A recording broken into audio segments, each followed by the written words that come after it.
লিমানিল মুলকুল ইয়াউম লিল্লাহিল ওয়াহিদিল কাহ্হার।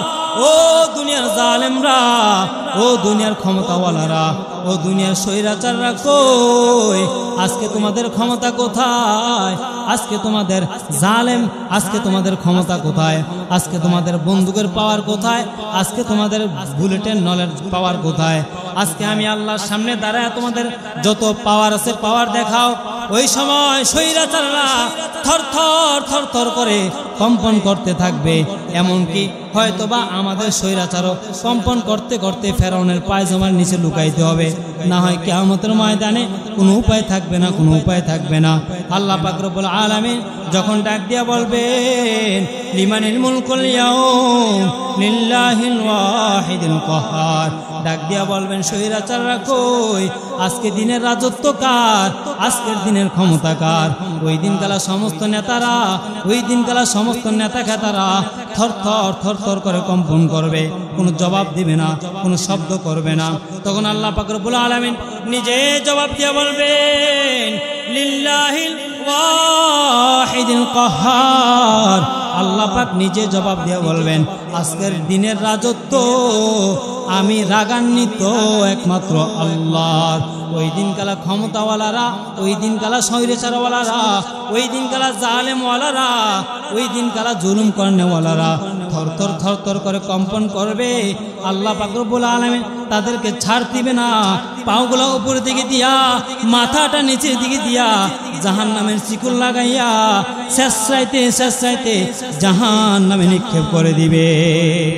ওই দিনকালা স্বৈরাচারদের পই পই করে হিসাব করে দেওয়া হবে কি পরিমাণ জুলুম অত্যাচার। কারণ সে একজন উপর জুলুম করে নাই, গোটা 17 কোটি 18 কোটি 20 কোটি মানুষের বুকের উপর পাড়া দিয়া অত্যাচার করছে, জুলুম অত্যাচার করছে। তাহলে কয়জন মানুষ থেকে মাফ নেবে? কয়জন মানুষ থেকে মাফ নেবে? এজন্য আলেমকে আলেম বলে নাই। আশ্চর্য, আশ্চর্য। কোন দুনিয়া কোন জগতে ছিলাম। উলামায়ে কেরামকে আপনার হাতে পায়ে সিগুল লাগাইয়া, বেরি লাগাইয়া, রশি লাগাইয়া, কোমরে বাইদা হুলচেরা বসাইয়া। আল্লামা সাইদি, আল্লামা সাইদি, আপনাদের কি মনে আছে ওনার কথা? আল্লামা সাইদি কেমনি কি করলো বলেন? আমরা তো আশায় ছিলাম হয়তোবা কোনো এক সময় হয়তো ওনার চেহারাটা দেখতে পারবো, কারণ ওনার বয়সটা ওই পর্যায়ে এখনো যায় নাই। আমরা হয়তো ভাবছি কোনো এক সময় চেহারাটা একটু হলে দেখতে পারবো, কিন্তু উনি কি জানতো যে হাসি মুখে কারাগার থেকে বের হবে, লাশ হয়ে কবরে ঢুকবে? কল্পনা করে নাই, ধারণা করে নাই, জানেও না। এত বড় একজন মুফাসসিরকে হজম করছে ভাই, এর চেয়ে বড় বেদনাদায়ক আর কি হতে পারে বলেন? সারা বাংলাদেশের মানুষ কাঁদছে, কলিজাটা ফাইটে গেছে যখন শুনলাম যে আল্লামা সাইদি নাই। হাসি মুখে বের হইলো, আবার একটু পরে শুনি যে খবর দুনিয়াতে নাই। এমন যদি হইতেছে না অসুস্থতায় মারা গেছে বা কোনো এক অসুস্থ রোগে আক্রান্ত হয়ে মারা গেছে, তাহলে মনটার একটা বুঝ দিতাম যে অনেকদিন অত্যাচার করছে, রোগ হয়ে মারা গেছে। তোর তাজা একটা সুস্থ মানুষকে কেমনে হজম করে ফেলছে মুহূর্তের মাঝে। এরপরেও এদের জন্য মায়া কান্না হয়। ইয়া আইয়ুহাল্লাযীনা আমানু যকুরুল্লাহা যিকরান কাসীরা। আল্লাহ সুবহানাহু ওয়া তাআলা পবিত্র কালামুল্লাহর মাঝে ইরশাদ করেন, ইয়া আইয়ুহাল্লাযীনা আমানু যকুরুল্লাহা যিকরান কাসীরা। কম বেশ সকলে ধারণা করে নিয়েছেন এখানে আল্লাহ পাক রব্বুল আলামিন জিকির সম্পর্কে আয়াত টানছিলেন। আল্লাহ পাকের জিকির বেশি বেশি করার জন্য এই আয়াত টেনে আনছেন। রব্বে কায়নাত পবিত্র কোরআনে কারিমে বহু জায়গায় আমার আল্লাহ পাক রব্বুল আলামিন মুমিনদেরকে বলেন বেশি বেশি করে যেন আমার মাওলার জিকির করা হয়। আমার মাওলার জিকির যত করবেন আমার মাওলায়ে কারীম তত তার চেয়ে বেশি আপনাকে বেশি স্মরণ করবে। রব্বুল আলামিন অপর আয়াতে ডাক দেয়া কয়, ফাযকুরুনি আযকুরুকুম ওয়াশকুরুনি ওয়ালা তাকফুরুন। আল্লাহ সুবহানাহু ওয়া তাআলা অপর আয়াতে ডাক দিয়া কয় ফাযকুরুনি আযকুরুকুম ওয়াশকুরুলি ওয়ালা তাকফুরুন। ও পয়গম্বর জানাইয়া দেন আপনার যেই সকল বান্দারা, আপনার যেই সকল উম্মতরা আমি মাওলার বেশি বেশি করে জিকির করবে, আমি মাওলাকে বেশি বেশি করে স্মরণ করবে, আমি আল্লাহ পাক রব্বুল আলামিন আপনার ওই সকল উম্মতদেরকে, আপনার ওই সকল বান্দাদেরকে আমি মাওলাও বেশি বেশি করে স্মরণ করব। এখানে রব্বে কারিম ডাক দিয়া কয় যেই বান্দা আমাকে বেশি বেশি করে স্মরণ করবে আমি মাওলাও সেই বান্দাকে বেশি বেশি করে স্মরণ করব। অতএব সামনে রমজান আসতেছে, রজব চলতেছে, শাবান আসবে, শাবানের পর রমজান মাস চলে আসবে। বান্দা যদি এখন জিকির করা চালু না করে তাহলে রমজানটাও আপনার গুনায় গুনায় কেটে যাবে। রমজান মাস এমন একটা দামি মাস, এমন একটা দামি মাস। কেমন দামি মাস, কেমন দামি মাস। সাহাবায়ে কেরাম রমজান মাস পাওয়ার পর আল্লাহর রাসূলের কাছে আবদার করতেন, ওগো পয়গম্বর আল্লাহর কাছে আপনি আবদার করেন আমাদের জন্য একটু দোয়া করে দেন, যেন পুরা বছরটাই আমাদের জন্য রমজান বানায় দেয়। কেমন দামি মনে করলে পুরা বছর রমজান চায়। আল্লাহর রাসূল সাহাবায়ে কেরামদেরকে নিয়ে পুরা রমজানটা ইবাদতে কাটায় দিতেন। রমজান যখন বিদায় নেয় সাহাবায়ে কেরাম ঘোরাঘুরি করে কান্না করে আর বলে পয়গম্বর এমন একটা দামি মাস আমাদের মাস থেকে বিদায় নিতেছে, এর চেয়ে বড় বেদনাদায়ক আর কি হতে পারে। ও পয়গম্বর রমজানে যে তারাবি পড়লাম, রমজানে যে রোজা রাখলাম, রমজানে যে নামাজ পড়লাম, ইবাদত করলাম, ওই ইবাদত গুলা ওই নামাজ গুলা কবুল হয়েছে কিনা কোনো গ্যারান্টি পাই নাই, কোনো সনদ পাই নাই, আল্লাহর পক্ষ থেকে কোনো সার্টিফিকেট পাই নাই। সেজন্য সাহাবায়ে কেরাম রমজানের পরেও গড়াগড়ি করে কান্না করতে। সাহাবায়ে কেরাম রমজান মাসে বিদায় নেওয়ার পর সাহাবায়ে কেরাম ছটফট করতেন, জি হায় রে এমন একটা দামি মাস চলে যাইতেছে, আল্লাহ পাক ভালো জানে সামনে রমজান পাই কিনা, এত দামি মনে করতেন। তো বাঙালি যত দিন যায় ততই অবহেলা করতেছে, যত দিন যায় ততই অবহেলা করতেছে। আগে দেখতাম যে আপনার এই আমাদের গ্রাম অঞ্চলে ছোটবেলায় দেখতাম যে আপনার সন্ধ্যা হইলে আমরা ছোটরা জিকির করতে করতে মসজিদে যাইতাম, নামাজ পড়ে আবার জিকির করতে করতে বাড়িতে যাইতাম। এবং রমজানেও একটা আনন্দ থাকতো, রাত্রিবেলা সেহরির সময় আম্মা পাক করার যে সময় পাক বসাইবে এর আগে উঠে যেতাম, তাদের আগে উঠে আমরা তাদেরকে জাগাইতাম। সেই জিনিসটা এখন নাই, কারণ এখন মডারেটর মডেলিং বাংলাদেশ হয়ে যাচ্ছে তো সামনে। এই জন্য বলছিলাম ভয়ানক দিন আসতেছে সামনে। এই যে ঢাকা শহর দেখেন, ঢাকা শহর এমন লোক আছে রমজান কি জিনিস জানেও না, এমনও মায়ের সন্তান আছে রোজা কি জিনিস জানেও না, ইসলাম কি জিনিস জানে না। বিশ্বাস হয় না আপনাদের? এমন লোক আছে যে রোজা ইসলাম আমার একটা ধর্ম রাসূল, যে মাঝে মধ্যে কিছু একটা ভিডিও সামনে পড়ে প্রশ্ন করে যে আমাদের নবীজির নাম কি? আব্দুল কাদের জিলানী। আমাদের নবীজির নাম কি? আব্দুল কাদের জিলানী। অথবা আপনার আমাদের যে 5 ওয়াক্ত নামাজ, কয় রাকাত নামাজ, কোন ওয়াক্তে কত রাকাত নামাজ, এগুলোও জানে না। বহু আছে ঢাকা শহরে। মানে সন্তানদেরকে এত মডেলিং বানাইতেছে যে ইসলামের মৌলিক বিষয়গুলো শিখায় না। তাহলে এই সন্তান থেকে বাবা মা লাথি পাওয়া ছাড়া আর কি রাখে বলেন? বাবা মা কিন্তু এই সন্তানের লাথি মেরে বলে। আপনি দেখেন বৃদ্ধাশ্রমে আজকে যত মা বাবা দেখবেন, বিশ্বাস করেন আপনি খোঁজ করে দেখেন 99% 1% পান কিনা সন্দেহ, 99% শিক্ষিতদের বাবা মা, ডাক্তারদের বাবা মা, ইঞ্জিনিয়ারদের বাবা মা, টাকাওয়ালাদের বাবা মা বৃদ্ধাশ্রমে। জানেন এক একটা বৃদ্ধাশ্রমের করুণ কাহিনী শুনলে কুলজা ভাইটা যায়, চোখের পানি ধরে রাখা যায় না, গড়গড়া পানি পড়ে। বাবা মার ইতিহাস মানে তারা কান্নাকাটি করে বলতেছে আমার ভাই, আমার সন্তান MBBS, আমার অমুক সন্তান ম্যাজিস্ট্রেট, ব্যারিস্টার, এই কিন্তু বাবা মা বৃদ্ধাশ্রম। গ্রাম অঞ্চল হয়তো এটা এখনো আসে নাই, গ্রাম অঞ্চলে এখনো ওইটা ঢুকে নাই, এখনো তো সামনে মনে করেন যদি সন্তানদেরকে এমন মডেলিং বানান তাহলে আপনিও বৃদ্ধাশ্রমে যাওয়ার জন্য প্রস্তুতি নেন। তো যাই হোক, ওইদিকে আলোচনা আসুন। রমজান মাস সামনে আসতেছি। রজব এবং শাবান মাসটা আল্লাহ রাসূল বলছেন বেশি বেশি করে দোয়া করার জন্য।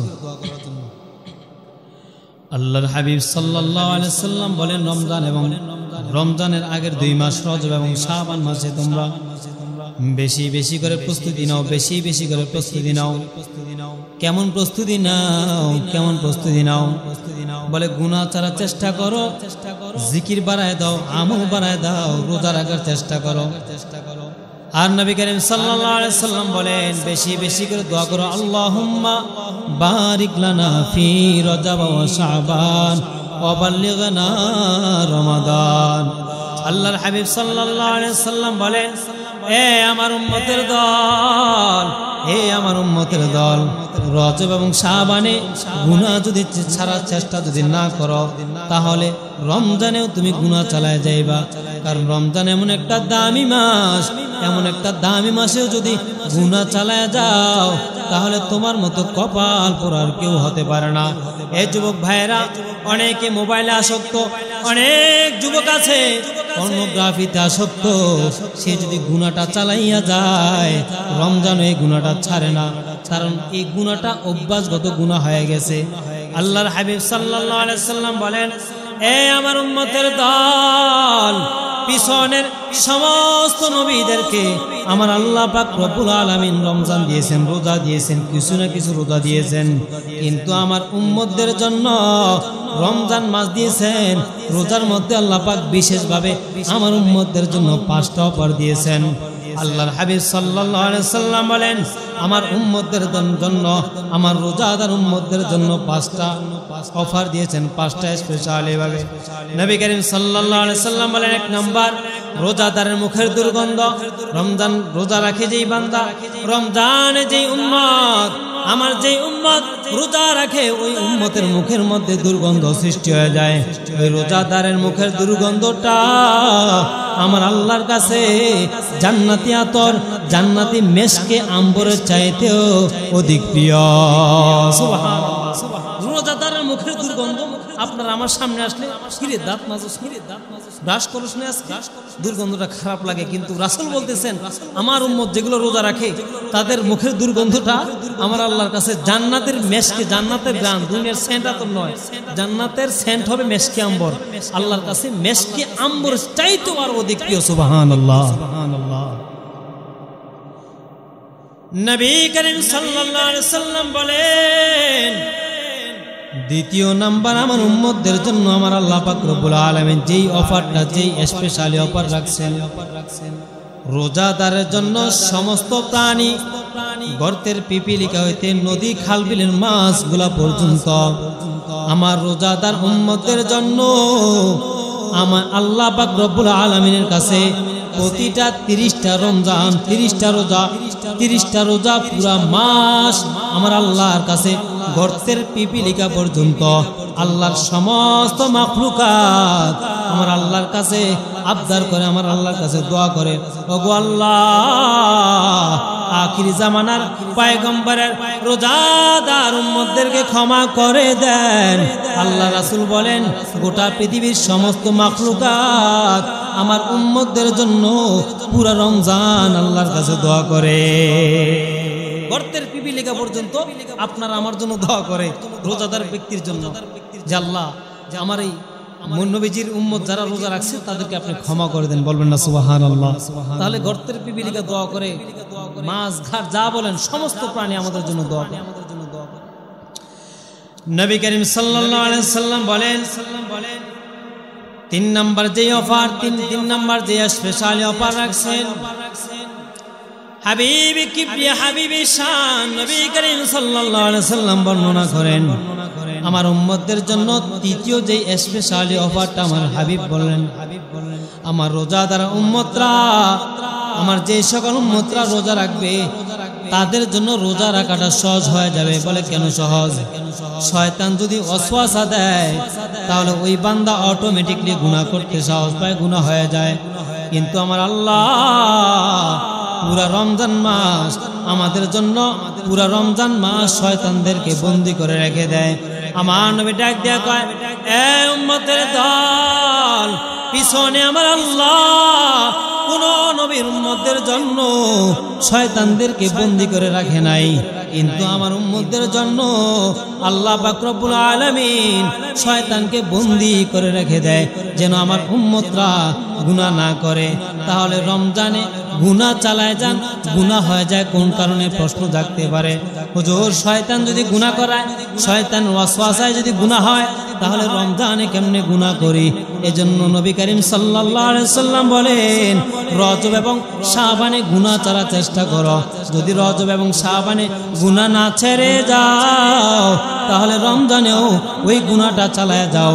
ওটা শয়তানের ওয়াসওয়াসাকৃত গুনাহ নয়, ওইটা হলো আল্লাহর যে বলছিলেন, নবী যে বলছিলেন রজব এবং শাবানে গুনাহ ছাড়ার জন্য, রজব এবং শাবানে গুনাহ না চাইরা যে চালায় গেছিলেন, ওই অভ্যাসগত গুনাহটা রমজানেও চালায় গেছে। ওই অভ্যাস হয়ে গেছে, অভ্যাসটা থামে না। মানে এটা স্টার্ট দিয়েছেন, গুনাহটা এটা স্টার্ট দিয়েছেন, চলতেছে, রমজানেও চলতেছে। এই জন্য রাসূল বলেন, রজব এবং শাবান, সামনে শাবান মাস আসতেছে, অল্প অল্প করে ধীরস্থিরভাবে একটু গুনাহ থেকে সরে আসুন ভাই। কারণ রমজান মাসটা এমন একটা দামি মাস, সামনে জানি না আল্লাহ পাক রব্বুল আলামিন আমাদের কপালে বা আপনাদের কপালে দেশের পরিস্থিতি যে গতি দেখা যাইতেছে, জানি না কপালে কি রাখছে। এই জন্য রজব এবং শাবানে গুনাহ ছাড়ার চেষ্টা করেন, গুনাহ ছাড়ার চেষ্টা করেন। যদি গুনাহ না ছাড়েন তাহলে রজব এবং শাবানে যদি গুনাহ না ছাড়েন, তাহলে রমজানে ওই গুনাহটা চালায় যাবেন। এটা শয়তানের ওয়াসওয়াসা দেওয়া গুনাহ নয়, এটা হলো আপনার আমার অভ্যাসকৃত গুনাহ। নবী করিম সাল্লাল্লাহু আলাইহি সাল্লাম বলেন, আমার উম্মতদের জন্য চতুর্থ প্রকার আল্লাহ পাক রব্বুল আলামিন চতুর্থ যে স্পেশালি অফারটা আমার উম্মতদের জন্য রাখছেন। নবী করিম সাল্লাল্লাহু আলাইহি সাল্লাম ডাক দিয়া কয়, আমার উম্মতদের জন্য চতুর্থ স্পেশালি অফার হলো, আল্লাহ কিছু ফেরেশতা, নির্ধারিত কিছু ফেরেশতা জান্নাতের মধ্যে আমার রোজাদার উম্মতদের জন্য প্রতিটা রোজা, প্রত্যেকটা রোজার দিন, পুরা 30টা রোজার দিন, প্রত্যেক দিন আল্লাহ পাক রব্বুল আলামিনের কিছু নির্ধারিত ফেরেশতা দিয়া আমার আল্লাহ পাক রব্বুল আলামিন জান্নাতের মধ্যে রোজাদার উম্মতদের জন্য প্রত্যেক দিন জান্নাত সাজাইতে থাকে। প্রত্যেকটা দিন আল্লাহ পাক রব্বুল আলামিন আমাদের জন্য কিছু ফেরেশতা নির্ধারণ করছে, যে আমার পয়গম্বর, আমার মুহাম্মদ নবীর কিছু উম্মত, রোজাদার উম্মত, তাদের জন্য এই স্পেশালি ভাবে এগুলো সাজাও, তারা রোজাদারদের জন্য এই স্পেশালি জান্নাত। বলেন না সুবহানাল্লাহ, সুবহানাল্লাহ। তাহলে রোজা রাখবেন, সামনে রমজান মাস আসতেছে, যদি গুনাহ ছাড়ার চেষ্টা না করেন, গুনাহ ছাড়ালেন, রোজাও রাখলেন, তাহলে কোনটা করলেন? কি দিয়ে কি ঢাকলেন, কি দিয়ে কি ঘোরা দিলেন? এই জন্য গুনাহ ছাড়ার চেষ্টা করেন এখন থেকেই গুনাহ ছাড়ার চেষ্টা করেন। আস্তে আস্তে একটা দুইটা রোজা রাখার চেষ্টা করেন। শাবান মাসে রাসূলুল্লাহ সাল্লাল্লাহু আলাইহি সাল্লাম রমজানের পর সবচেয়ে বেশি রোজা রাখছেন শাবান মাসে। এই শাবান মাসে একটু রোজা রাখার চেষ্টা করেন, একটা দুইটা যাই পারেন রোজা রাখার চেষ্টা করেন, অভ্যাস হবে, রমজানে আর রোজা রাখতে কষ্ট হবে না। সেজন্য এই 5টা 4টা অফার বললাম, আরেকটি অফার, এই অফারগুলো পাইতে হলে আপনি রোজা রাখতে হবে। রোজাও রাখলেন আবার গুনাহ করলেন, তাহলে এই অফারগুলো থেকে আপনি মাহরুম হয়ে গেলেন। আল্লাহর হাবিব সাল্লাল্লাহু আলাইহি সাল্লাম বলেন, পঞ্চম নাম্বার আমার উম্মতদের জন্য যে অফারগুলো আমার আল্লাহ পাক রব্বুল আলামিন রাখছেন, আল্লাহ সুবহানাহু ওয়া তাআলা আমার উম্মতদের জন্য পঞ্চম নাম্বার যে বিশেষ, যে স্পেশালি অফার রাখছেন, পিছনে সমস্ত নবীরা তাদের উম্মতদের জন্য আল্লাহ পাক রব্বুল আলামিন এমন একটা দামি স্পেশাল রাত কোন উম্মতদেরকে দেয় নাই, কোন নবীর উম্মতদেরকে দেয় নাই। আমার পয়গম্বর ডাক দিয়া কয়, এ আমার উম্মতের দল, আল্লাহ পাক রব্বুল আলামিন আমার উম্মতদের জন্য যে পঞ্চম নাম্বার যে স্পেশালি অফারটা রাখছেন, রমজানে যে শেষ দশকে সবে কদরের রাত আল্লাহ পাক রব্বুল আলামিন এমন একটা দামি রাত পিছনে কোন নবীর উম্মতদেরকে দেয় নাই, কোন নবীকে আল্লাহ পাক রব্বুল আলামিন দেয় নাই। নবী বলেন শুধুমাত্র সবে কদরের মতো এমন একটা দামি রাত শুধুমাত্র আমার উম্মতদেরকে দিয়েছে। সুবহানাল্লাহ, শুধুমাত্র আমাদের জন্য এমন একটা দামি সবে কদর দিয়েছেন। তাহলে কপাল কত ভালো দেখেন, দামি নবীর উম্মত, দামি দামি অফার, দামি দামি স্পেশালি আমাদের জন্য অফার। কিন্তু আমরা এগুলো কদর করতে জানি না বা এগুলোর দাম বুঝি না। দেখেন পিছনের নবী, পিছনে অনেক নবী শুধু বলছে যে আরে আখির নবীর উম্মতের এত দামি। যদি আল্লাহ পাক আমাদেরকে নবী না বানায়, যদি নবীর উম্মত বানায় তো নিজের ধন্য বানায় ফেলতাম। আল্লাহু আকবার, কত বড় কথা, কত বড় কথা। তাহলে আমি আর আপনি মাগনাই উম্মত হয়ে গেলাম, এমন একটা দামি নবীর উম্মত হয়ে গেলাম। এমন একটা দামি নবীর উম্মত হওয়ার পরেও আমাদের গালে এখনো দাড়িটা ওঠে না, আমাদের মাথায় টুপিটা ওঠে না, 5 ওয়াক্ত নামাজ পড়ার এখনো মনের মধ্যে আক্ষেপ আসে না। কবে চিন্তা করবেন এগুলো নিয়ে? কবে চিন্তা করবেন যে আমি যে একজন এমন একটা দামি নবীর উম্মত? এই 5টা অফার আল্লাহ পাক রব্বুল আলামিন আমাদের সবাইকে জান্নাতে গেলে এই 5টা অফার, 5টা বিশেষ নিয়ামত যেন আল্লাহ পাক রব্বুল আমাদের সবাইকে রোজা রাইখা এই 5টা নিয়ামত যেন ভোগ করতে পারে আল্লাহ পাক রব্বুল আলামিন সবাইকে তৌফিক দিক। সকলে বলেন আমিন। আসুন এবার আসেন জিকির সম্পর্কে আপনাদের সামনে সামান্য আলোচনা করব। জিকির যত করবেন তত আপনার কলব পরিষ্কার হবে, কলব জিন্দা হবে, কলব থেকে কালো দাগ মুছে যাবে। জিকির ছেড়ে দিবেন, আপনি ধীরে ধীরে গুনার দিকে ধাবিত হবেন। জিকির ছেড়ে দিবেন, আপনি ধীরে ধীরে খারাপের দিকে যাবেন। আল্লাহ পাক রব্বুল আলামিন পবিত্র কালামুল্লাহর মাঝে বর্ণনা করেন, ইয়া আইয়ুহাল্লাযীনা আমানু যিকুরুল্লাহা যিকরান কাসীরা। আল্লাহ পাক রব্বুল আলামিন বলেন, হে ঈমানদাররা, বেশি বেশি করে আমি আল্লাহর জিকির করো, আমি আল্লাহর নামে জিকির করো, আল্লাহ পাকের জিকির করো। এইখানে আল্লাহ পাক রব্বুল আলামিন বলে নাই কোনো বাবার নামে জিকির করো, কোনো মুর্শিদের নামে জিকির করো, কোনো খাজার নামে জিকির করো। আল্লাহ পাক রব্বুল আলামিন এই জায়গায় বলেন বেশি বেশি করে আমি মাওলার জিকির করো। দরিবটে গ্রাম এলাকার মুসলমান, আমি মাওলা পাকের বেশি বেশি জিকির যখন করবেন, আল্লাহ পাক রব্বুল আলামিনের জিকির যখন জবানে চালু করে দিবেন, কলবে যখন চালু করে দিবেন, আল্লাহ পাক রব্বুল আলামিনের জিকির যখন কলবে ঢুকে আপনি জাকির ওয়ালা হয়ে যাবেন। নবী করিম সাল্লাল্লাহু আলাইহি ওয়াসাল্লাম বর্ণনা করেন, আমার কোন উম্মত যদি জিকির করে আর কোন উম্মত যদি জিকির না করে, তাহলে জিকির করা আর জিকির ছেড়ে দেওয়া তাদের দুইজনের মাঝে পার্থক্য হলো জীবিত এবং মৃত। যেই বান্দা জিকির করবে, যেই উম্মত জিকির করবে, আমার যেই সকল উম্মত জিকির করবে গো, ওই উম্মতটা হলো জিন্দা মানুষের মতো। আর যেই উম্মতটা জিকির ছেড়ে দিবে, ওই উম্মতটা হলো মৃত মানুষের মতো। অতএব যদি কলবে জিকির চালু রাখেন তাহলে আপনি জীবিত মানুষের মতোই, আর যদি আপনার কলবে জিকির না থাকে তাহলে আপনি মৃত মানুষের মতোই রয়ে গেলে। আপনি মৃত মানুষের মতো। যদি জিকির চালু রাখেন, জিকির করেন, তাহলে আপনি জীবিত মানুষের মতো। এটা আমার কথা না, রাসূল বলেন যে বান্দা জিকির করে, যে বান্দা জিকির করে না, তাদের দুইজনের মধ্যে পার্থক্য হলো জীবিত এবং মৃত মানুষের মতো। জিকির চালু রাখবেন, আপনি জিন্দা, আপনার কলব জিন্দা, আপনি নিজে জিন্দা মানুষের মতোই থাকবেন। আর জিকির নেই, আপনি মৃত মানুষের মতো। আল্লাহর হাবিব সাল্লাল্লাহু আলাইহি ওয়াসাল্লাম আরো বর্ণনা করেন, এ আমার উম্মতের দল, জিকির যদি কলবের মধ্যে না ঢুকাও তাহলে কলবে শয়তান জায়গা করে নেয়, গুনাহ জায়গা করে নেয়। আমার আল্লাহ পাক রব্বুল আলামিন পবিত্র কালামুল্লাহর মাঝে বর্ণনা করেন, ইয়া আইয়ুহাল্লাযীনা আমানুত্তাকুল্লাহা হাক্কা তুকাতিহি ওয়া লা তামুতুন্না ইল্লা ওয়া আনতুম মুসলিমুন। আল্লাহ পাক রব্বুল আলামিন ডাক দিয়া কয়, হে ঈমানদারগণ, তোমরা ঈমানদার হয়েছো, তবে মুসলমান এখনো হতে পারো নাই। আল্লাহর হাবিব সাল্লাল্লাহু আলাইহি সাল্লাম বলেন, খাঁটি ঈমানদার, খাঁটি মুসলমান না হইয়া, খাঁটি মুসলমান না হলে তুমি আমার উম্মতের অন্তর্ভুক্ত নয়।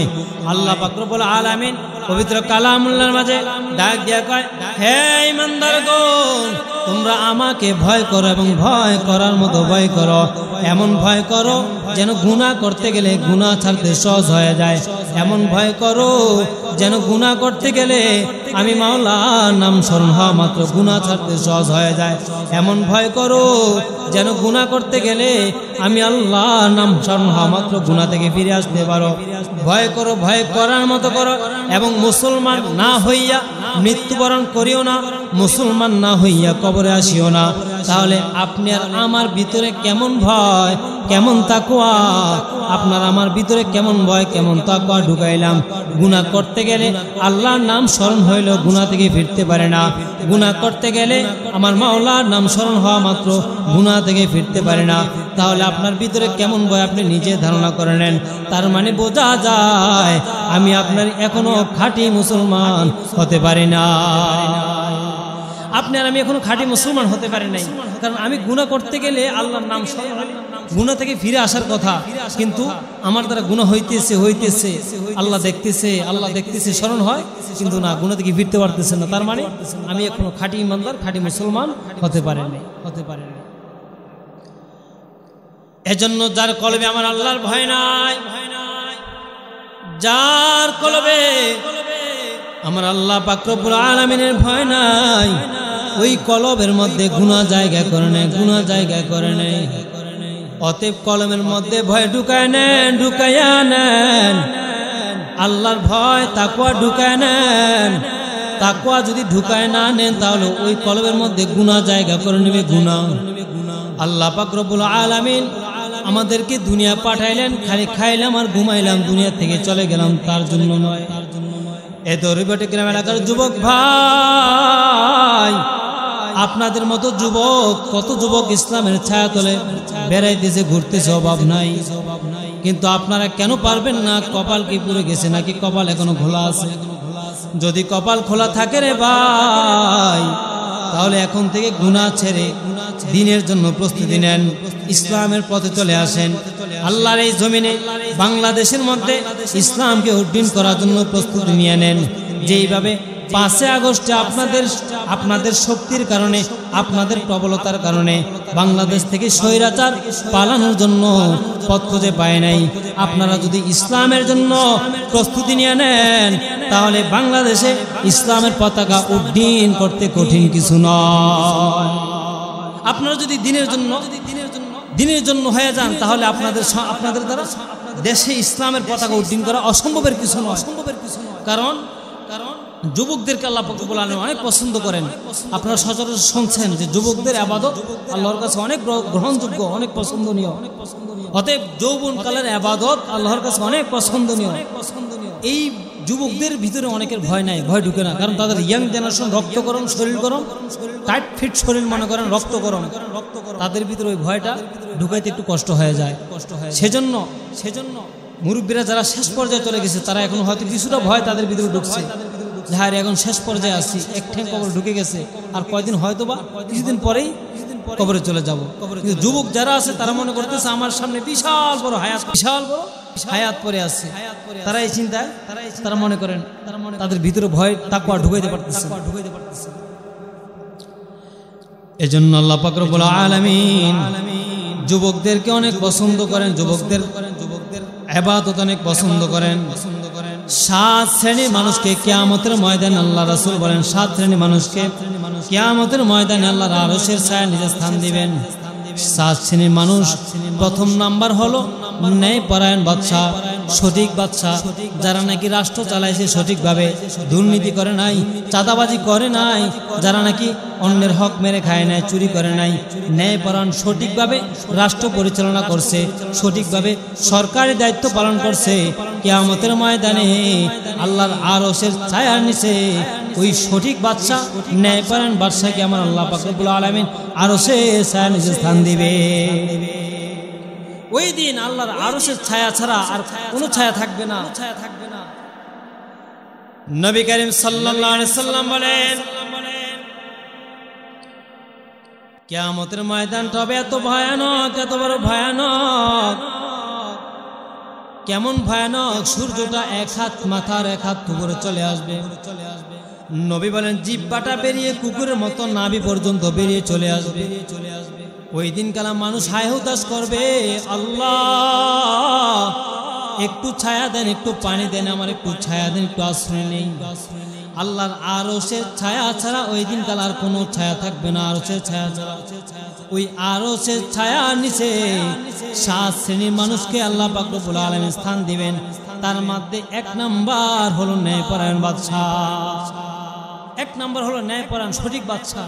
এখন বলেন বাংলাদেশের সরকাররা, বাংলাদেশের আমিররা, লিডাররা, সরকাররা, বাদশারা মনে হয় একবারে সুফি, শাহী, কাদরি, আল কাদরি, চিশতিয়া, নকশবন্দিয়া, কারণ তাদের হাতে মনে 2-3 কেজি ওলা তসবিহ থাকে মনে হয়। এক একটা জালেম চাঁদাবাজি করতে করতে, দুর্নীতি করতে করতে কি পরিমাণ পেটে নারী বুড়ি বের করছে, এবং কি বাহিরে তাদের অট্টালিকা, বিল্ডিং, বাড়িঘর যাই করছে আপনারা দেখছেন অনলাইনে। এগুলা একটা মানুষ তার জীবন চলতে, তার সংসার চলতে, তার পরিবার চলতে কত কোটি টাকা লাগে বলেন। বাংলাদেশটার একবার খাইয়া চুইসা মনে করে তলা শেষ করে দিয়ে গেছে। তো এইগুলোর বুঝে আসলে আরো সাইন্স স্থান পাবে। অতএব এই মুহূর্তে এই জামানায় একবার 0 পয়েন্টে আছে সঠিক বাদশা, একবার 0 পয়েন্টে আছে। জানি না কোন দেশে আছে সঠিক বাদশা, তবে আমাদের ধারণা একবার 0 পয়েন্টে, নাই বললে চলে।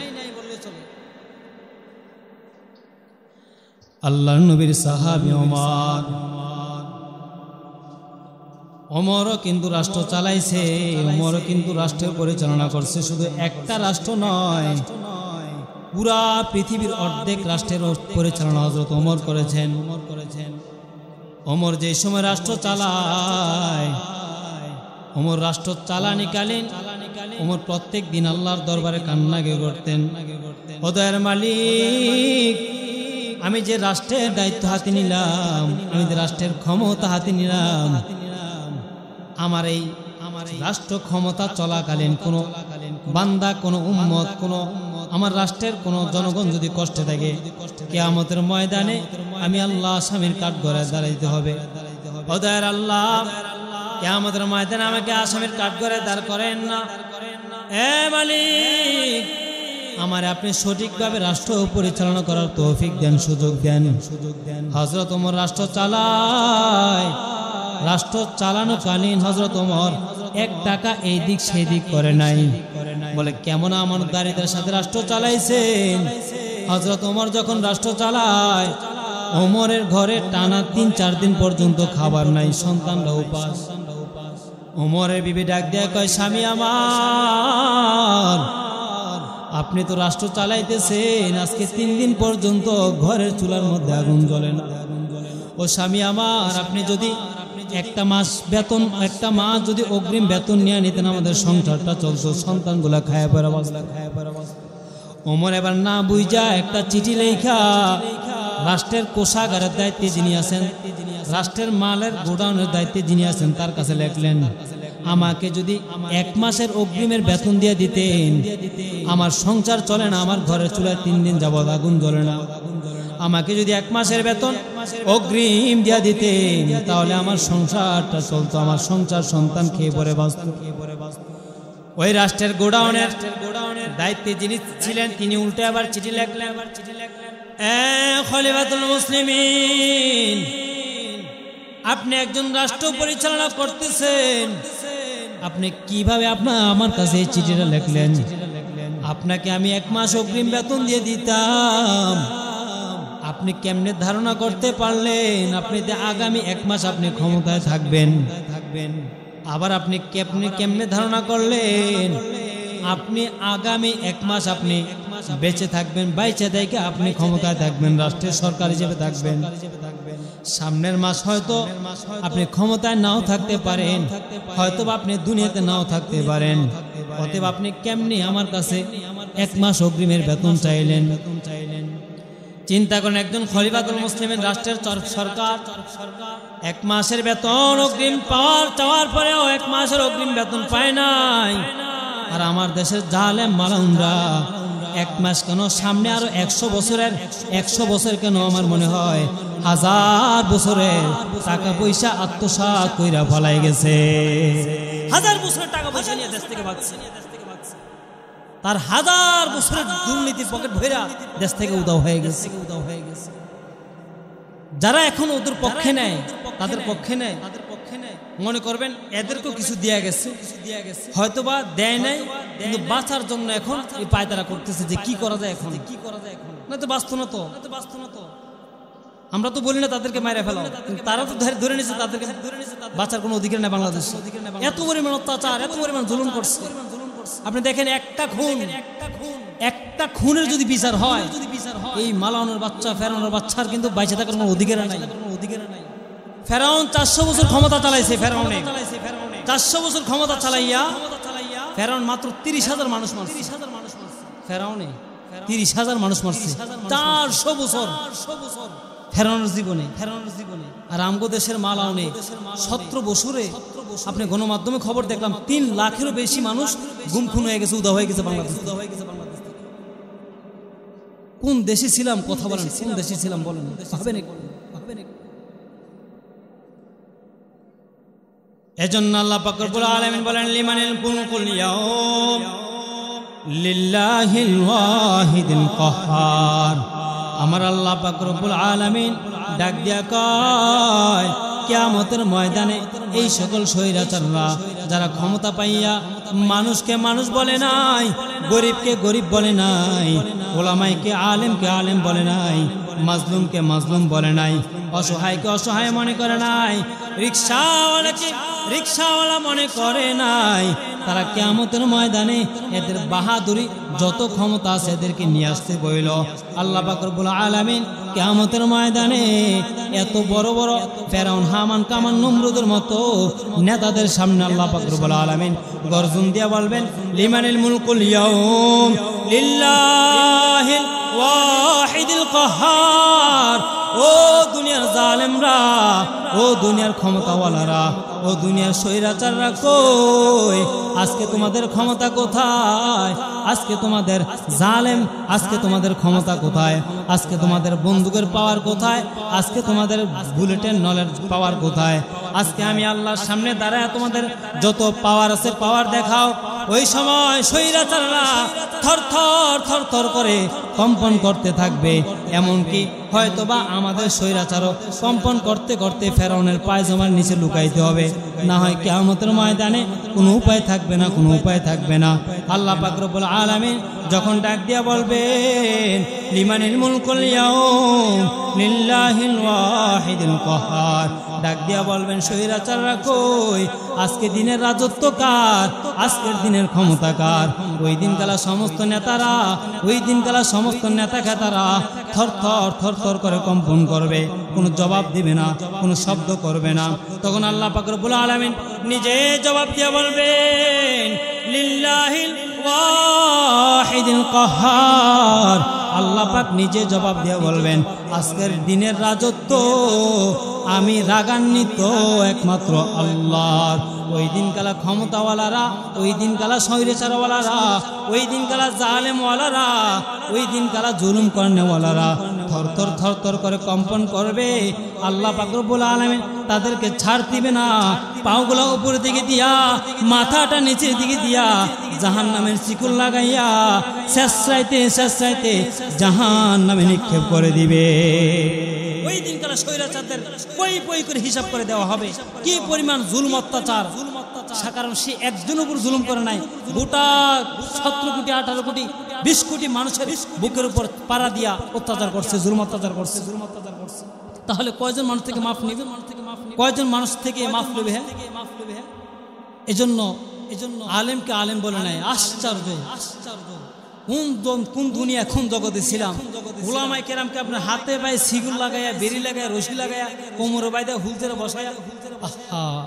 আল্লামা সাইদি, আপনাদের কি মনে আছে ওনার কথা? আল্লামা সাইদি কেমনি কি করলো বলেন? আমরা তো আশায় ছিলাম হয়তোবা কোনো এক সময় হয়তো ওনার চেহারাটা দেখতে পারবো, কারণ ওনার বয়সটা ওই পর্যায়ে এখনো যায় নাই। আমরা হয়তো ভাবছি কোনো এক সময় চেহারাটা একটু হলে দেখতে পারবো, কিন্তু উনি কি জানতো যে হাসি মুখে কারাগার থেকে বের হবে, লাশ হইয়া কবরে ঢুকবে? কল্পনা করে নাই, ধারণা করে নাই, জানেও না। এত বড় একজন মুফাসসিরকে হজম করছে ভাই, এর চেয়ে বড় বেদনাদায়ক আর কি হতে পারে বলেন? সারা বাংলাদেশের মানুষ কাঁদছে, কলিজাটা ফাইটে গেছে যখন শুনলাম যে আল্লামা সাইদি নাই। হাসি মুখে বের হইলো, আবার একটু পরে শুনি যে খবর দুনিয়াতে নাই। এমন যদি হইতেছে না অসুস্থতায় মারা গেছে বা কোনো এক অসুস্থ রোগে আক্রান্ত হয়ে মারা গেছে, তাহলে মনটার একটা বুঝ দিতাম যে অনেকদিন অত্যাচার করছি, রোগ হয়ে মারা গেছে। তোর তাজা একটা সুস্থ মানুষকে কেমনে হজম করে ফেলছে মুহূর্তের মাঝে। এরপরে এদের জন্য মায়া কান্না হয়। আল্লাহ পাক রব্বুল আলামিন আমাদের সবাইকে বোঝার তৌফিক দেন, সকল বলেন আমিন। কাউকে আঘাত দেওয়ার জন্য বলি না। যারা এখনো মনে করেন মানে এক ঘোরামের উপর আছে যে না আমার নেত্রী একবারে এমন ভাবে পূজা করতেছে যে নেত্রী ছাড়াই কিছু বুঝে না, আমার নেতা ছাড়াই আমি কিছু বুঝি না, তাহলে করেন নেত্রী পূজা করতে থাকেন, আপত্তি নাই। কিয়ামতের মাঠে এটা ঠেলা সামলাইতে পারেন কিনা বুঝে নিয়ে নদী। যেই স্বৈরাচার আলেমকে আলেম বলে নাই, মাজলুমকে মাজলুম বলে নাই, গরিবকে গরিব বলে নাই, কোন দেশে বসবাস করতে হবে সেদিন আল্লাহ পাক কোথায় যে আমাদেরকে রাখছিল। এগুলো তো জানতাম না, এইসব আয়না ঘরের ইতিহাস আমরা জানতামও না। কিন্তু এখন দেখতেছি এক এক আয়না ঘরের ভয়ানক চিত্র যে গল্প আহা মুস্তাক নবী বলেন এক একটা মানুষের চুল লম্বা হয়ে যেত, নখ লম্বা, তাদের খাওয়া দাওয়া, মাথার মধ্যে নাকি উকুন কিলবিল করতো, হাতও বাঁধা পাও বাঁধা। এই সুযোগ নাই যে মাথা থেকে মাথার একটু চুলকাবে, শরীরটা একটু চুলকাবে, মশায় কামড়াইতেছে, উন কিলবিল করতেছে, চুল বড় হয়ে গেছে, হাতের নখ পায়ের নখ বড় হয়ে গেছে। দিনের পর দিন পচা খাবার দিতেছে, খাইতেছে, পড়ে রয়েছে। আল্লাহ পাক রব্বুল আলামিন আমাদের সবাইকে হেফাজত সকলে বলেন আমিন। কি বলতেছিলাম, ন্যায় পরায়ণ বাদশা এখন 0 পয়েন্টে আছে। এই আলোচনাটা আনার কথা ছিল না, এরপর আর একটু কথা বলে আপনাদের শেষ মুহূর্তে একটা কথা বলবো, একবার গভীর মনোযোগ দিয়ে শুনবেন, একিনের সাথে এটা সকলে প্রতিজ্ঞা করে নেবেন। হযরত ওমর রাষ্ট্র চালাইছেন, 1 মাসের অগ্রিম টাকা চাইয়েও পায় নাই, অথচ অর্ধেক দুনিয়ার ক্ষমতা চালাইছেন। ওমর যদি পুরো পৃথিবীর অর্ধেক শাসন করেন তাহলে চিন্তা করেন কি পরিমাণ টাকা দুর্নীতি করতে পারতো। উনি যদি চাইতো কি পরিমাণ টাকা দুর্নীতি করতে পারতো, হজম করতে পারতো। পুরো অর্ধেক দুনিয়া শাসন করছে, আর আঙ্গো সামান্য একটা 18 কোটি মানুষের দেশ পাইয়া চুষা বুইসা খাইয়া বাঁচছে। হযরত ওমর বেতনের বেলায় আল্লাহ পাক রব্বুল আলামিনের ভয়ের কারণে তাকে অগ্রিম বেতন দেন নাই, বেতন নেন নাই। বিবির ডাক দেওয়া কয়, বিবি আমার দরকার প্রয়োজনে না খেয়ে মারা যাবো, তবে 1 মাসের অগ্রিম যদি আমি বেতন নিয়ে নেই, তাহলে আমি যদি 1 মাস ক্ষমতায় না থাকি তাহলে ওই বেতনের টাকাটা আমার জন্য হারাম হয়ে যাবে। এবার আসুন ওমর কেমন বিচার করতেন। ওমরের সন্তান আব্দুর রহমান আরব ওই সময় খেজুর দুধের মধ্যে খেজুর বীজের নাবিজ তৈরি হয়, ওই নাবিজ পান করতেন। ওমরের সন্তান আব্দুর রহমান খেজুর ভিজায় যখন দুধের মধ্যে খেজুর ভিজায় যখন নাবিজ পান করলেন, এটা 1 দিন 2 দিন 3 দিন ডেট ওভার হয়ে যাওয়ার পর এটা নেশা জাতীয় হয়ে যায়। ওমরের সন্তান আব্দুর রহমান ওই নাবিজ যখন ডেট ওভার হয়ে যাওয়ার কারণে ওই নাবিজ যখন পান করলেন, তার ভিতরে একটু নেশাগ্রস্ত নেশা ভাব চলে আসলো। হযরত ওমর সন্তানের মুখে নেশা জাতীয় দুর্গন্ধ পাইল। ওমর ডাক দেয়া, আব্দুর রহমান এদিকে আসো। বাবা কি? এ আব্দুর রহমান তুমি কি নেশা করেছো? বলেন নাম। এ আব্দুর রহমান মিথ্যা কথা বলবি না, তোর জবান থেকে তোর মুখ থেকে নেশার গন্ধ পাওয়া যায়। আব্দুর রহমান সত্যি করে বলো তুমি নেশা করেছো কিনা?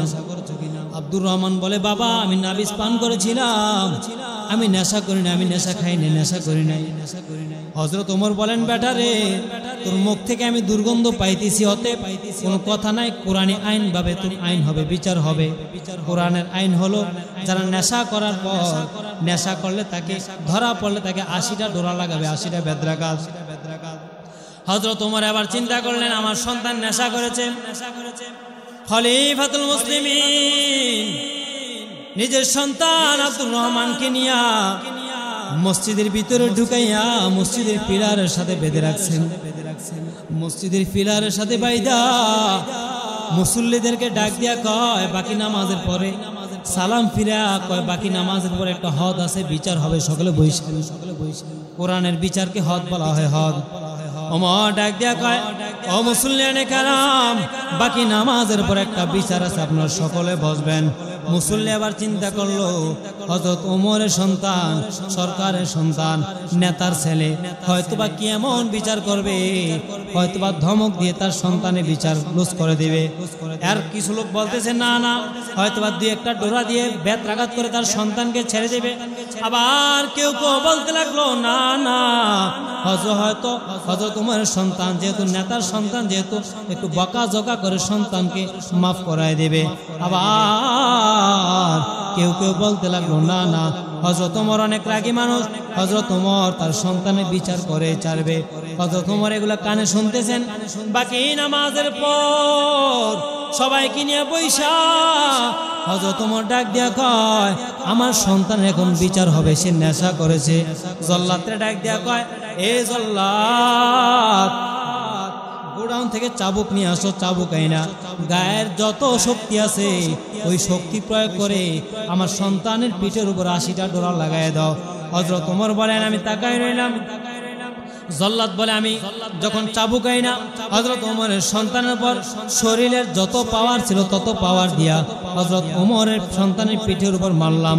একটা দুইটা তিনটা মারার পর ওমর এবার চাবুকটা হাতে নিয়ে বলতেছে, এরে জল্লাদ, তুই কি চাকরি বাঁচাইতে আইছো নাকি সঠিক চাকরি করতে আইছো?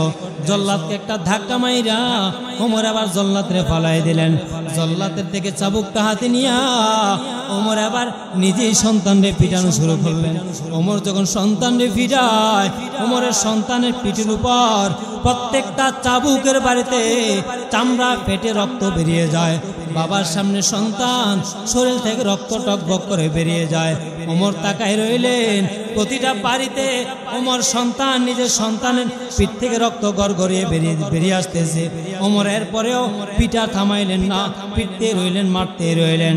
যখন মারতে মারতে একটু পর হযরত ওমরের সন্তান, হযরত ওমরের বিবি আয়েশা ডাক দেয়া কয়, এ স্বামী আমার সন্তানকে আর মারিও না, আমার সন্তানের উপর আর আঘাত করিও না। যতটা চাবুকের বাড়ি আছে বাকি আছে, আমি তোমার স্ত্রী, আমি প্রতিজ্ঞা করে নিলাম প্রত্যেকটা বাড়ির বাকির বদলে আমি এক একটা করে ওট আল্লাহর রাস্তায় দান করে দেব। ওমর ডাক দেয়া কয়, রে বিবি আমার, যদি এই আইন, যদি ওট দান করে যদি এই আইন মাফ করা যায় তো তাহলে আমি তোমাকে বলতাম ওট দান করে আমার সন্তানের চাবুকের বাড়ি মাফ করায় নাও।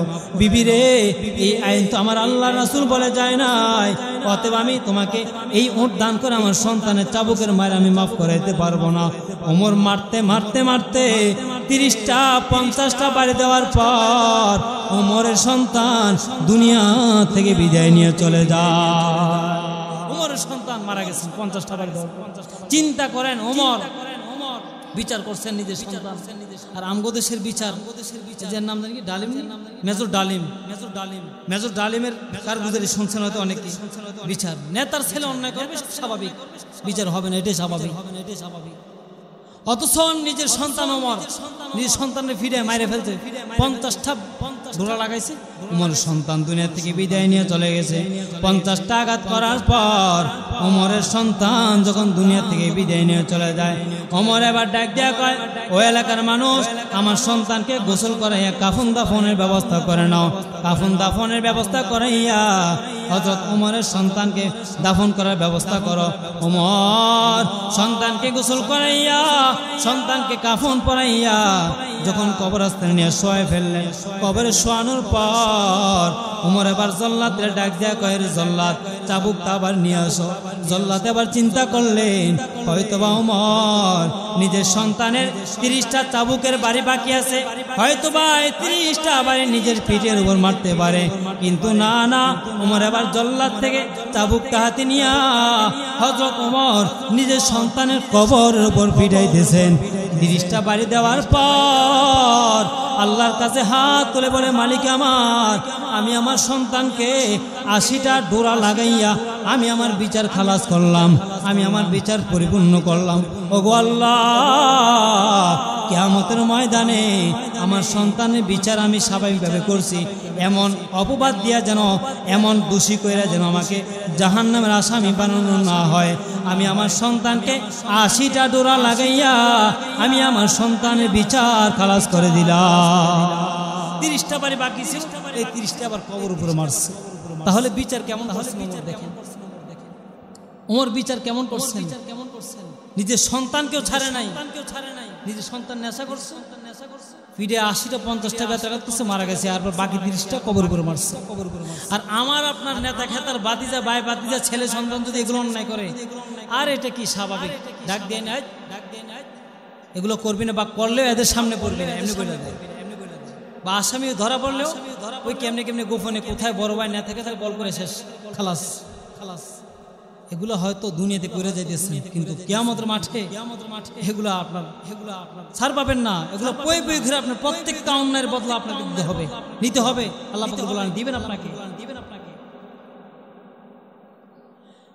এবার আসেন ওমর, নিজের জনগণের উপর ওমর কেমন কেমন সহানুভূতি ছিলেন, কেমন দয়া করছেন।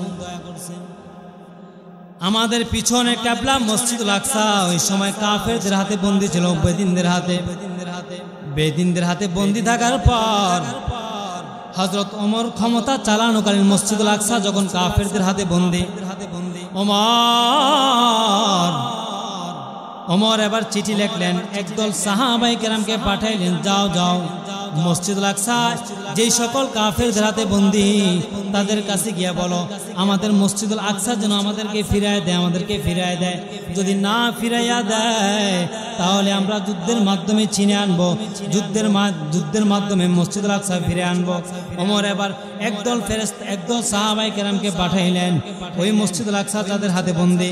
সাহাবায়ে কেরাম ওইখানে যাওয়ার পর ওই কাফেরদেরকে ডাক দেয়া কয়, আমাদের মসজিদুল আকসা আমাদেরকে ফিরায় দাও, যদি আমাদেরকে ফিরায় না দাও তাহলে আমরা যুদ্ধের মাধ্যমে ফিরায় নেব। ওই কাফেররা বলে, ঠিক আছে আমরা তোমাদের মসজিদুল আকসাকে আমরা ফিরায় দেব, তবে তোমাদের হাতে ফিরায় দিব না, তোমাদের আমির যিনি, তোমাদের যেই খলিফা, তোমাদের যেই নেতা, তার হাতে আমরা এই মসজিদুল আকসার চাবি তুলে দেব। হযরত ওমরের কাছে চিঠি চলে গেল, ও খলিফাতুল মুসলিমিন, এইখানের কাফেররা মসজিদুল আকসা আপনার হাতে তুলে দিতে চায়, আপনার হাতে তাদের এই মসজিদের চাবি দিতে চায়। খলিফাতুল মুসলিমিন এবার চিন্তা করলে, ঠিক আছে আমি যাব, আমার মসজিদুল আকসার চাবি যেন তারা আমার হাতে তুলে দেয়। হযরত ওমর প্রস্তুতি নিয়ে আবার বের হয়ে গেলেন, একটা উট নিয়ে বের হলেন এবং একজন সাথে একটা খাদেম নিয়ে বের হয়ে পড়লেন। হযরত ওমর যখন ওই খাদেমটা ওটের লাগাম দইরা টানে, হযরত ওমর ওটের উপর বসে রইলেন।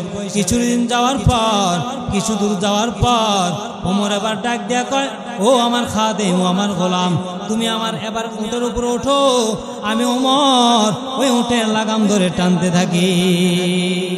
ওমর বলতেছে, তুমি আবার উটের উপর বসো, আমি কতক্ষণ টানি? কি কোন সরকার আপনি না আমি? কেন আমি? তাহলে আপনি না উঠে উপরে থাকবেন, আমারে বসেছেন কেন? আরে বেটা, এটা তো গরম মরুভূমির পথ, তুমিও মানুষ আমিও তো মানুষ। রামগোস কইরাচার মানুষে মনে করে,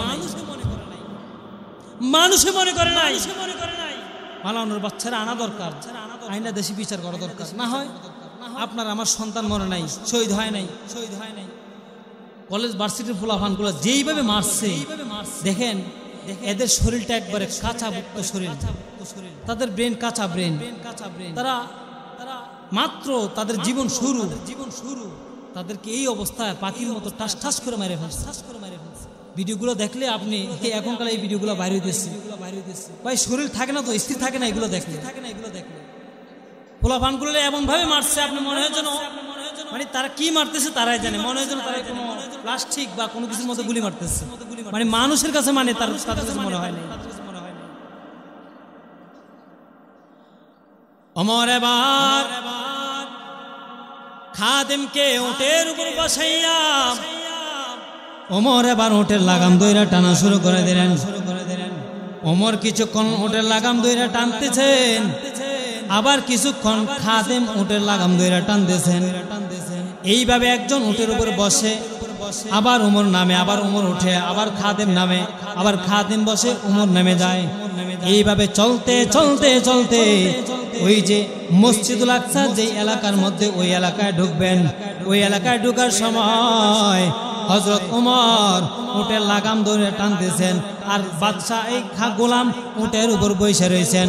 হযরত ওমর যখন উটের লাগাম ধরে টানতে টানতে ঢুকতেছেন, ওই মসজিদুল আকসা যে কাফেরদের হাতে বন্দী, ওই কাফেররা ডাক দিয়া কয়, ওই যে উটের লাগাম ধরে টানতেছে ইনি মনে হয় বাদশার গোলাম, বাদশার খাদেম, আর উটের উপর যিনি বৈশা রয়েছেন পুরান জামা কাপড় উনি মনে হয় বাদশা।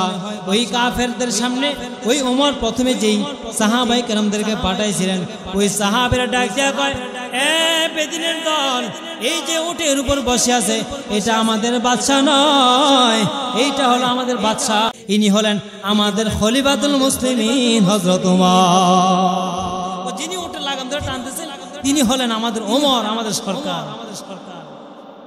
কাফের আবার ডাক দিয়া কয়, আশ্চর্য এক ধর্ম,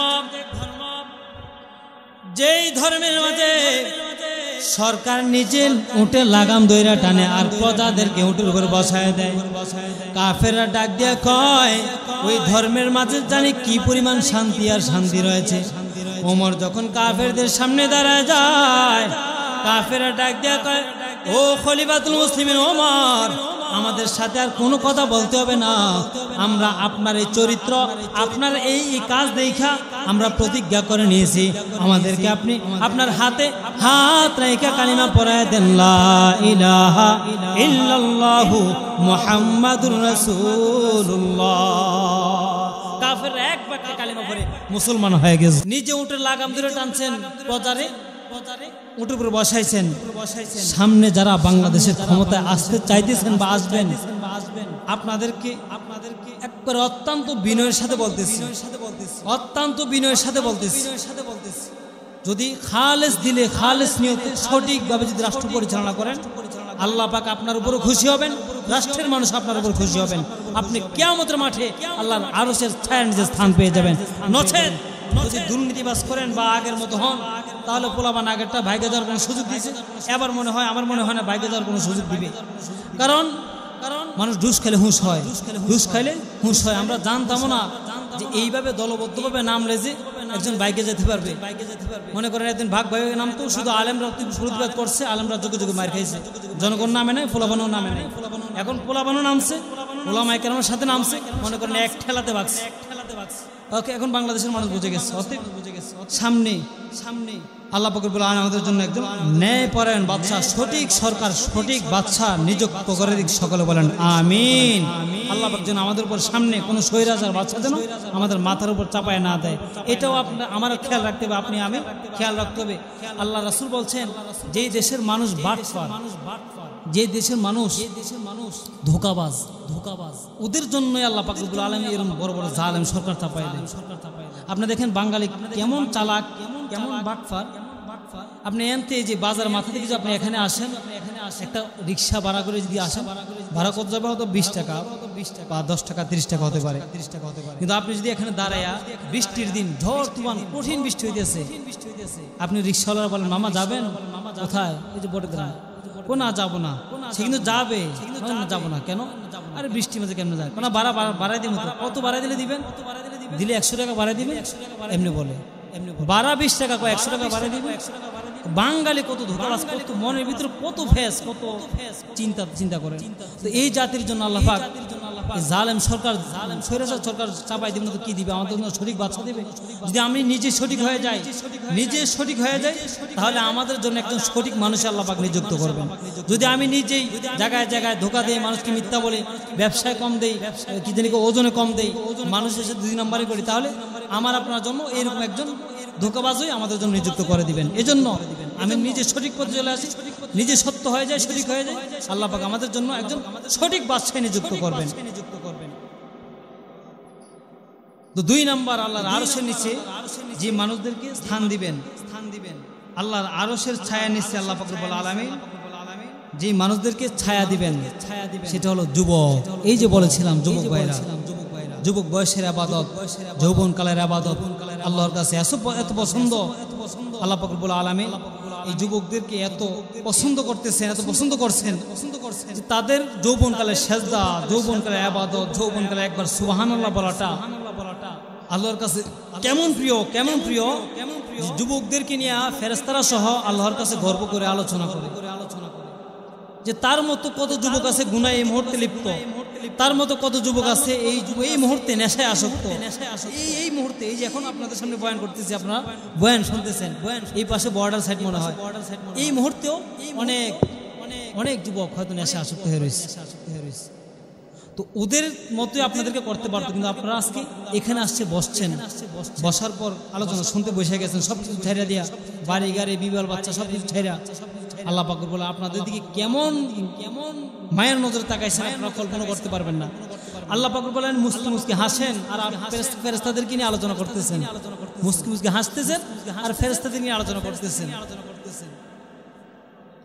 এজন্য যুবকদেরকেও কিয়ামতের মাঠে আল্লাহর আরশের ছায়া নিচে স্থান দিবেন যে সকল যুবক ভাইরা, যে সকল যুবক ভাইরা যৌবন কালটা ইবাদতে কাটাবে।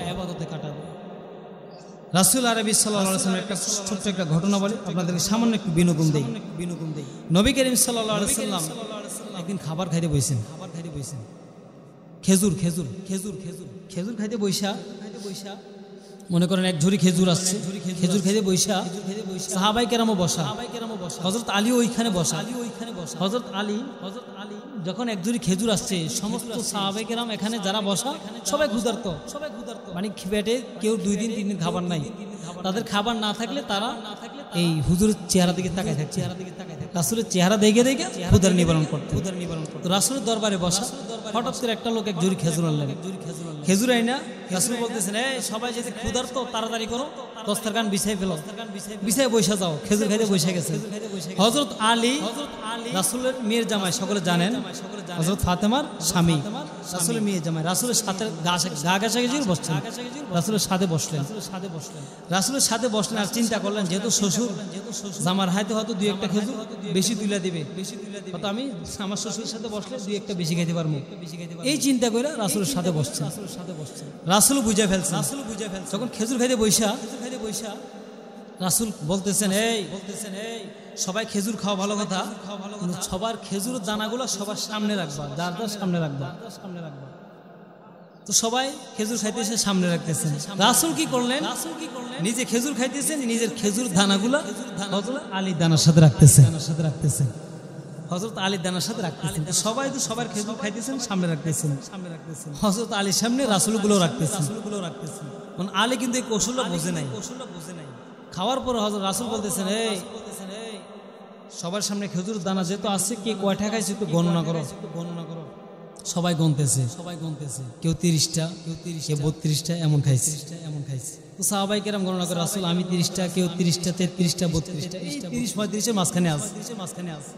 এখন বলেন তো রাসূলের দানাও তো হযরত আলীর দানার সাথে, তো রাসূল হযরত আলীর দানা ডবল হওয়া দরকার না? এবার হযরত আলী গণনা করে কয় রাসূল আমার দানা তো এখানে আমার 60টার উপরে। রাসূল কইতেছেন এই আমার মেয়ের জামাইটা দেখছো কি পরিমাণ খাইছে, ও খাইতে খাইতে 60টা খাইলিস, তোমরা খাইলে 30টা করে ও 60টা খাইলিস। হযরত আলী এবার নিচের দিকে তাকায় রয়েছেন, সাহাবায়ে কেরাম হাসতেছেন। হযরত আলী আবার ব্রেন নিয়েছেন, হযরত আলী এবার মুহূর্তের ভিতরে একটা ব্রেন খাটায় বলতেছে আচ্ছা আমি বেশি খাইলিছি, আমার এখানে 60টা খেজুরের দানা, এলাকা হাসাহাসি করতেছেন আপনারা না? আচ্ছা আমার শ্বশুর কেমন, শ্বশুরের সামনে একটা খেজুরের দানাও নাই, উনি দানাগুলো খাইলিস। চিন্তা করেন রাসূল খুনসুটি কয় আমার শ্বশুরি দানাগুলো খাইলিস। রাসূল কইতেছে আলী কেমন খাইছে, 60টা খাইলিস। আবার আলীও কইতেছে শ্বশুরে কেমন, খেজুর তো খাইছে দানাগুলো খাইলিস। আল্লাহু আকবার। এই ছিল সাহাবায়ে কেরামদের, রাসূলের সাহাবায়ে কেরামদের সাথে খুনসুটি।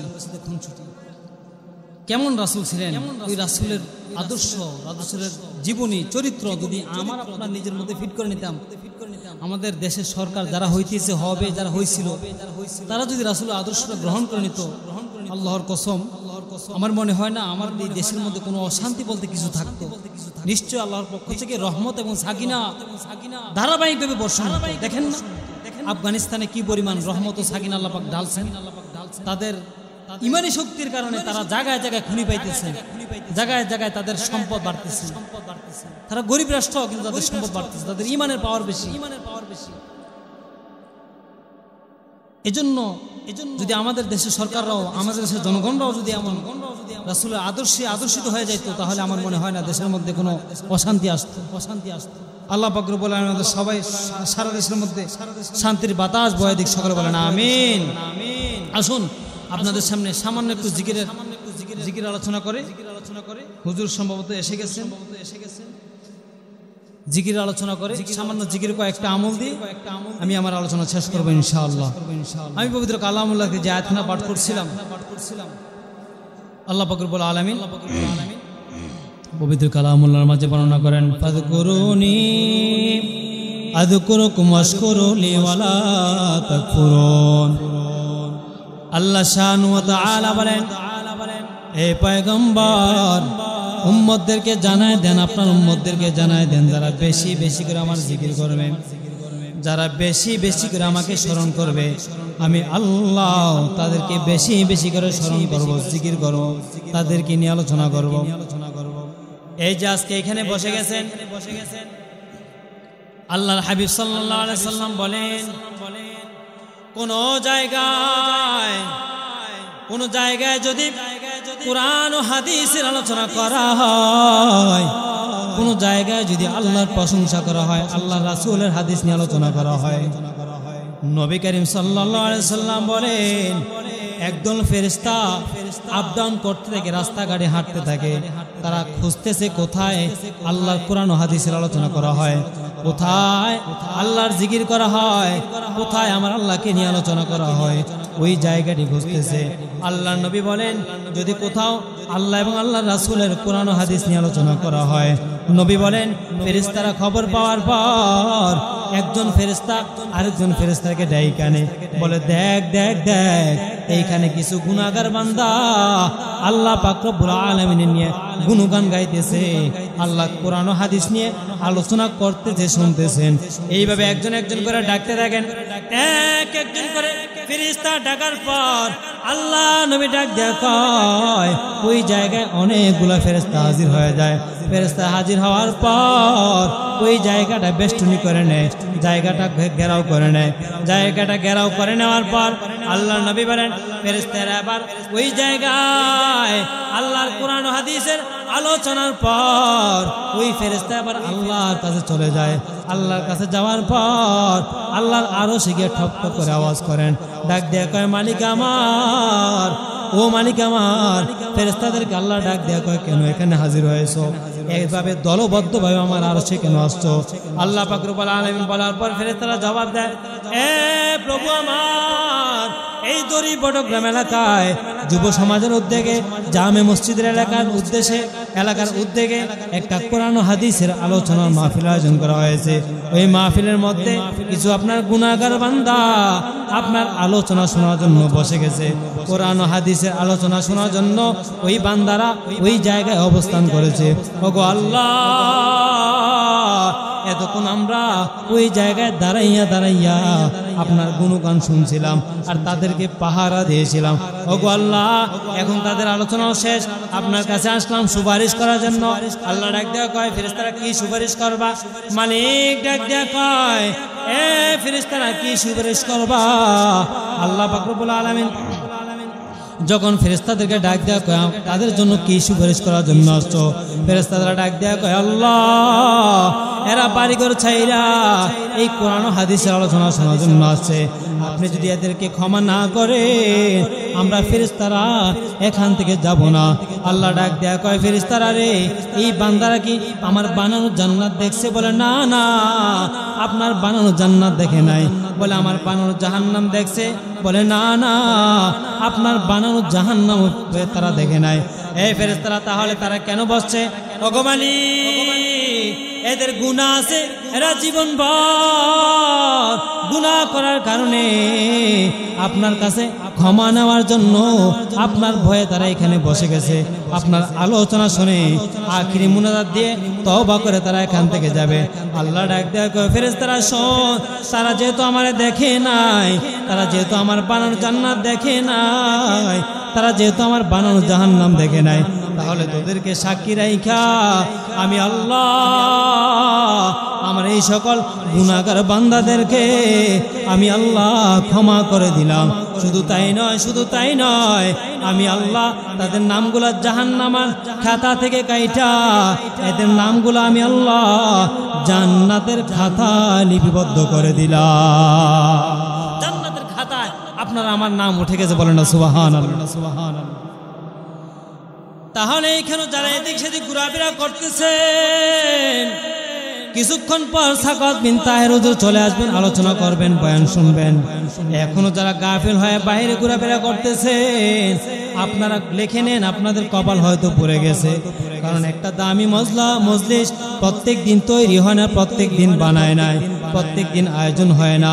এমন একটা দামি মজলিস সামনে হয়তো প্রকাশ্যে আলোচনা শুনতেও পারবেন না। এজন্য আপনাদের হাতে পায়ে ধরে বোঝা যায়, এই যুবক ভাই, এই যৌবন কালটা যদি জিকির না কাটায় যাইতে পারেন, এই যৌবন কালটা যদি আল্লাহর ইবাদতে না কাটাইতে পারেন, তাহলে কিয়ামতের ময়দানে এইটার জন্য অনেক খেসারত দিতে হবে।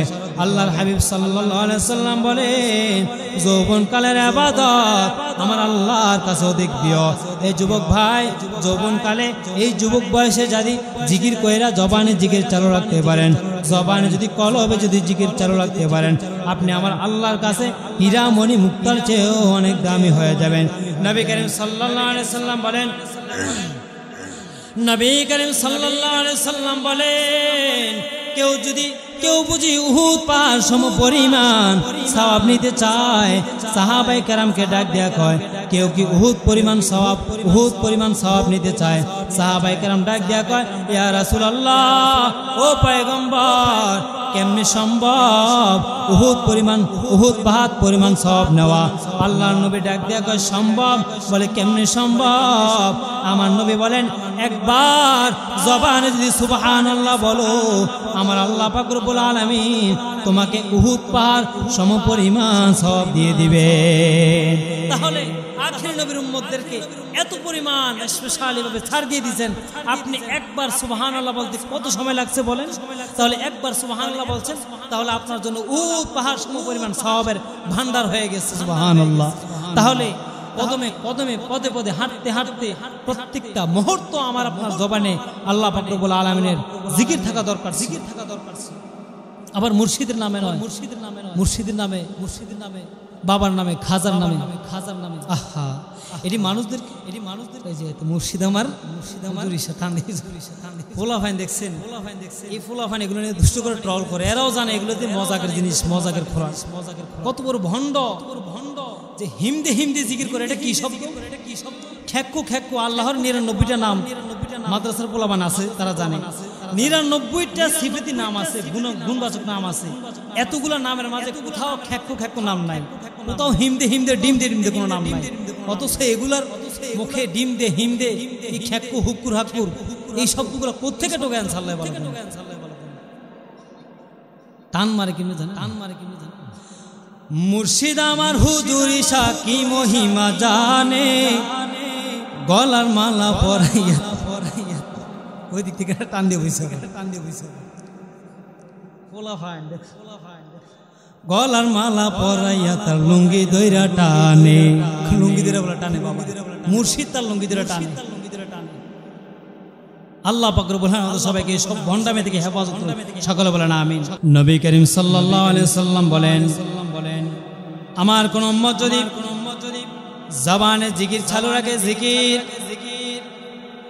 নবী করিম সাল্লাল্লাহু আলাইহি ওয়াসাল্লাম বলেন, আমার কোন উম্মত যদি দৈনন্দিন যদি 100 বার সুবহানাল্লাহ পাঠ করেন, নবী করিম সাল্লাল্লাহু আলাইহি ওয়াসাল্লাম বলেন, ওই বান্দার আমলনামায় আল্লাহর রাস্তায় 100 ওট দান করলে যেই পরিমাণ সওয়াব, আমার আল্লাহ পাক রব্বুল আলামিন কোন বান্দা যদি দৈনন্দিন 100 বার সুবহানাল্লাহ পাঠ করে, আল্লাহ পাক রব্বুল আলামিন তার আমলনামায় 100 ওট দান করলে সেই পরিমাণ সওয়াব দান করে দিবে। সুবহানাল্লাহ, 100 বার সুবহানাল্লাহ দৈনন্দিন পাঠ করলে আপনার আমলনামায় 100 ওট দান করলে যেই পরিমাণ সওয়াব, সেই পরিমাণ সওয়াব দিবেন। সুবহানাল্লাহ। দ্বিতীয়বার নবী করিম সাল্লাল্লাহু আলাইহি ওয়াসাল্লাম বলেন, কোন উম্মত যদি দৈনন্দিন 100 বার আলহামদুলিল্লাহ পাঠ করে, নবী করিম সাল্লাল্লাহু আলাইহি সাল্লাম বলেন ওই বান্দার আমলনামায় আমার আল্লাহ পাক রব্বুল আলামিন যুদ্ধের জন্য 100টা ঘোড়া দান করলে, যোদ্ধাদের জন্য 100টা ঘোড়া দান করলে যেই পরিমাণ সওয়াব আমার আল্লাহ পাক রব্বুল আলামিন 100 বার আলহামদুলিল্লাহ পাঠ করার কারণে আপনার আমার আমলনামায় 100 ঘোড়া দান করলে সেই পরিমাণ সওয়াব দান করে দিবে। তৃতীয়বার নবী করিম সাল্লাল্লাহু আলাইহি সাল্লাম বলেন আমার কোন উম্মত যদি দৈনন্দিন 100 বার লা ইলাহা ইল্লাল্লাহ পাঠ করে গো, ওই বান্দার আমলনামায় আসমান এবং জমিনের মধ্যবর্তী খালি জায়গা, ওই খালি জায়গাটা 100 বার লা ইলাহা ইল্লাল্লাহ পাঠ করার কারণে আসমান এবং জমিনের খালি জায়গাটা আল্লাহ পাক রব্বুল আলামিন নেকি দ্বারা সওয়াব দ্বারা ভরপুর করে দেয়। সুবহান। তাহলে 100 বার যদি দৈনন্দিন সুবহানাল্লাহ পাঠ করেন, 100টা ঘোড়া দান করলে সেই পরিমাণ সওয়াব, 100টা উট দান করলে সেই পরিমাণ সওয়াব, 100 বার আলহামদুলিল্লাহ পাঠ করলে 100টা ঘোড়া দান করলে সওয়াব, 100 বার লা ইলাহা ইল্লাল্লাহ পাঠ করলে আপনাকে আসমান এবং জমিনের মাঝখানে যে খালি জায়গাটা, এই পুরো খালি জায়গাটা আপনার আমার জন্য নেকি দ্বারা ভরপুর করে দিন। বলেন সুবহানাল্লাহ, সুবহানাল্লাহ। এজন্য গুনাহ ছাড়ার চেষ্টা করেন, গুনাহ থেকে ফারেক হওয়ার চেষ্টা করেন। যুবকদেরকে বলছিলাম এই যৌবনকালটা আপনাদের জন্য খুব একটা গুরুত্বপূর্ণ সময়। ওই যে কথাটা বলছিলাম, যে গুনাহ যদি না ছাড়েন তাহলে আপনার কলবে আল্লাহর তাকওয়া ঢুকবে না, ভয় ঢুকবে না। এজন্য গুনাহ ছাড়ার চেষ্টা করেন, গুনাহ থেকে ফিরে আসেন। সামনে রমজান আসতেছে, শাবান, রজব এবং শাবান মাস সামনে। গুনাহ থেকে ফারেক হন, রমজান মাসটা আমলে কাটায় দেন। যদি আমলে না কাটাচ্ছেন তাহলে ওই যে জিবরাইল বদয়া দিয়েছিল, খেয়াল আছে আপনাদের? ওই কপাল পরা যে রমজান মাস পাওয়ার পরেও সে নিজেকে গুনাহ থেকে মুক্ত করতে পারল না, ক্ষমা করতে পারল না। আল্লাহ পাক রব্বুল আলামিন সবাইকে পুরো রমজান আমল করার তৌফিক দান করুক। শেষ কথাটা যেটা আপনাদের বলছিলাম, যে শেষে একটা প্রতিজ্ঞা করাবো।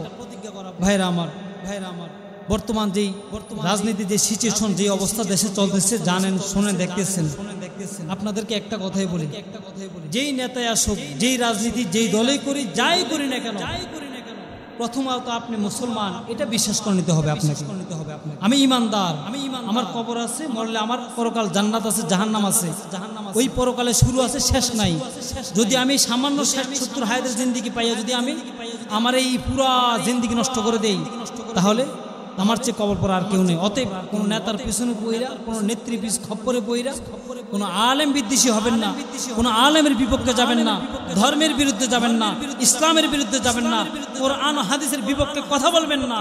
আল্লাহ পাক রব্বুল আলামিন সবাইকে এই সকল কুকর্ম থেকে, এই সকল অপদার্থ স্বৈরাচার থেকে, নেত্রীদের থেকে আপনাদের আমার মতো সহজ সরল মুসলমানদেরকে হেফাজত সকলে বলেন আমিন।